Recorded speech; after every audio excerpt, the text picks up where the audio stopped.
महाराजगंज जनपद में कल मुख्यमंत्री योगी आदित्यनाथ का आगमन हो रहा है और जिले के लिए यह गर्व की बात है।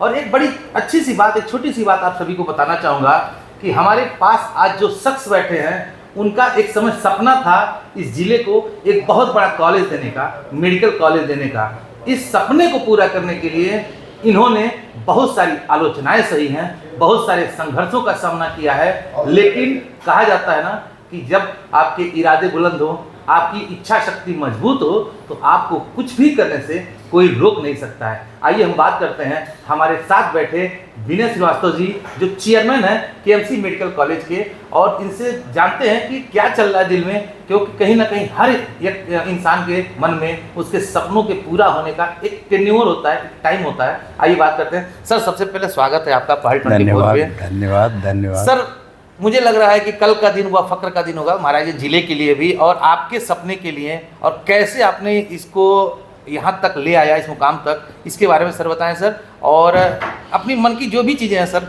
बताएं हमारे दर्शकों को। सर, सबसे पहले तो मैं धन्यवाद देना चाहूँगा माननीय मुख्यमंत्री जी का, जिन्होंने हमारे इस सपने में कलर डाला, रंग डाला। जब 2014-15 की बात है, जब मैं माननीय मुख्यमंत्री जी से मिला था पहली बार, तो मैंने उनसे यही कहा था कि मुख्यमंत्री जी, मैं ये चाहता हूँ कि इस जनपद में एक मेडिकल कॉलेज की स्थापना हो। तो उन्होंने कहा कि ठीक है, आप पहले प्रोफेशनल की टीम अरेंज कर लीजिए, फिर निश्चित तौर पे मैं आपकी मदद करूँगा। और जब one district one medical college की परिकल्पना माननीय मुख्यमंत्री जी ने लाई, तो सबसे पहले उन्होंने अपने अधिकारियों को निर्देशित किया कि केएमसी अस्पताल वहाँ पे है, उसको आप लोग प्रोसेस शुरू कराइए। और जब इन्वेस्टर समिट हुआ तो उसमें यहाँ के कलेक्टर साहब और कमिश्नर साहब के वहाँ से आया कि आप इसमें पार्टिसिपेट करेंगे, अपना प्रपोज़ल बना करके चलेंगे। और ये मेरे दिल की एक ख्वाहिश थी कि इस जनपद में एक मेडिकल कॉलेज स्थापित हो, क्योंकि हमने वो भी दिन इस जनपद में देखा है कि जब अगर किसी के चेस्ट में थोड़ा सा भी पेन होता था तो आसपास के पूरा हल्ला हो जाता था कि अरे उनको तो हार्ट अटैक आ गया।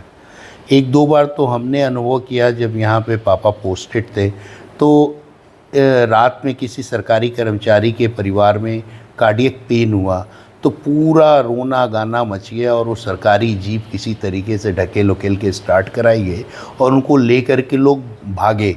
तो वो जो दहशत का टाइम होता है ना, कि जब तक पेशेंट डॉक्टर्स तक ना पहुंच जाए तब तक वो परिवार के जितने तीमारदार लोग होते हैं, जो मेंटल स्ट्रेस होता है, उसको मैं क्लोजली समझ सकता हूँ। तो उसमें मेरे जहन में कहीं न कहीं था कि अगर ऊपर वाला मुझे साथ देगा तो निश्चित तौर पे इस जनपद में मैं अस्पताल इंतज़ाम करूँगा। और 2015 की बात है, यहाँ पे जिलाधिकारी प्रशासनिक अधिकारी थी, उनके साथ बातचीत होती थी तो उन्होंने मुझे खुद इंस्पायर्ड किया कि नहीं, आप इस जनपद में मेडिकल कॉलेज के लिए या अस्पताल के लिए प्रोसीड करिए। मेरी चाहत भी थी और कुछ ऐसा एटमॉस्फेयर बना कि मैं इस ज़िले में एक अस्पताल की स्थापना किया। जब अस्पताल की स्थापना हुई तो ऑनेस्टली मैं आपको बताऊं कि जो शुरू का 3 वर्ष था, इतना कष्टप्रद था कि मुझे लगा कि ये निर्णय बहुत गलत हो गया। मैं लोन पे लोन लिए जा रहा हूँ और यहाँ की चीज़ों को मैनेज कर रहा हूँ। डॉक्टर्स आते थे तो डॉक्टर्स का यही कहना होता था, जनपद महाराजगंज में है क्या कि हम वहाँ पे आवें। अगर किसी एक चिकित्सक की फ़ीस 1.5 लाख रुपए 2 लाख बनती थी तो उनका ये कहना होता था, नहीं मैं तो 5 लाख से नीचे आऊँगा नहीं। और आते भी थे 5 लाख रुपए, लेते भी थे और चले भी जाते थे कि इस जनपद में तो कुछ है ही नहीं। इतनी मुश्किलों का सामना करना पड़ा वो शुरुआत के 3 वर्ष, कि वो शायद मैं टिल माई डेथ मैं भूल ना पाऊँ। बट मुख्यमंत्री जी के लिए मैंने बहुत ही सम्मान भी है, और मुख्यमंत्री जी ने मुझे अब इतना स्नेह दिया। जैसे ही उन्होंने one district one medical college की परिकल्पना करी, सबसे पहले हमारे इस अस्पताल का नाम लिया और उनके अधिकारीगण फिर पीछे साथ लग गए और हम लोगों ने इस प्रपोज़ल को बनाया। And by the grace of God national medical council ने इसी जुलाई 2024 में 150 बच्चों की दाखिला के लिए अनुमति दी और आज मुझे बहुत ही गर्व हो रहा है। अभी जो मैं बात कर रहा हूँ उसके जस्ट 10 मिनट पहले कुछ बच्चे बाद में रिपोर्ट किए मेडिकल कॉलेज के लिए, तो उनको सफ़ेद कोट वाइट कोट सेरेमनी होता है तो उसमें ये नहीं आ पाए थे। आज मैंने उनको पहनाया है और यही मैंने उनसे अपेक्षा करी है कि सफ़ेद कोट की लाज रखना, क्योंकि ये सिर्फ सफ़ेद कोट नहीं है, it's a commitment between patient and doctor. और वह जनपद जहाँ की सिर्फ इसकी एक पहचान थी कि धान, गेहूँ और गन्ने की खेती होती है, या मेरा व्यक्तिगत अनुभव है कि जब मैं अपने इंजीनियरिंग कॉलेज के बच्चों को ले जा कर के क्रिकेट मैच खिलाने गोरखपुर ले गया तो बस से बच्चे उतर रहे थे तो यही कहते थे कि ये देखो जंगली सब आ गए, जंगल से आ गए। और आज उस ज़िले में अब सिर्फ धान और गेहूं की खेती नहीं होगी, अब यहाँ से 150 बच्चे पैदा होंगे हर वर्ष, जो ना कि सिर्फ इस जनपद में, इस मंडल में, बल्कि पूरे देश के कोने कोने जाएंगे और अपनी योग्यता से पेशेंट को अच्छी चिकित्सा उपलब्ध कराएंगे, ट्रीट करेंगे और ब्लेसिंग्स उनको मिलेगी। प्लस समाज में जो एक सोच है हमारे प्रधानमंत्री जी का और मुख्यमंत्री जी का कि हम लोग कॉमन मैन को, आम पब्लिक को कितनी चिकित्सा सुविधा मुहैया करा दें। इधर बीच में आपने देखा होगा कोरोना में इतनी shortage of doctors and nurse थे, तो अब ज़्यादा से ज़्यादा बच्चे हम लोग डेवलप करके और लोगों को जो यूएनओ का एक वो है कि 10,000 में ये कदम निश्चित तौर पे काफ़ी बेनिफिटेड रहेगा और हमारा देश अगर स्वस्थ होगा तो विकास के पथ पे हम लोग चल सकेंगे। सर रही बात केएमसी की, ठीक है, के मेडिकल कॉलेज आज स्टार्ट होने के कगार हो चुका है और आपको एक बड़ी खुशी की बात है, लेकिन एक पर्सनल चीज़ें मैं आपसे पूछूंगा। आप एक एसडीएम के लड़के थे, महाराजगंज में आपके पिता प्रशासनिक अधिकारी रहे हैं, आपने इलाहाबाद यूनिवर्सिटी से एमबीए किया है। आप चाहते तो आपके उस ज़माने से लेकर अब तक बहुत सारे प्लेसमेंट होते हैं, बहुत सारी बड़ी पद पे आप नौकरी भी कर सकते थे, लेकिन आपने ये सब कुछ करने के लिए महाराजगंज से को ही क्यों चुना? इतना प्रेम आखिर महाराजगंज से क्यों? देखिए, महाराजगंज मैं जब एजुकेशन के टाइम में जब इलाहाबाद विश्वविद्यालय में पढ़ता था तो इस ज़िले में अक्सर मुझे आने को का सौभाग्य मिलता था।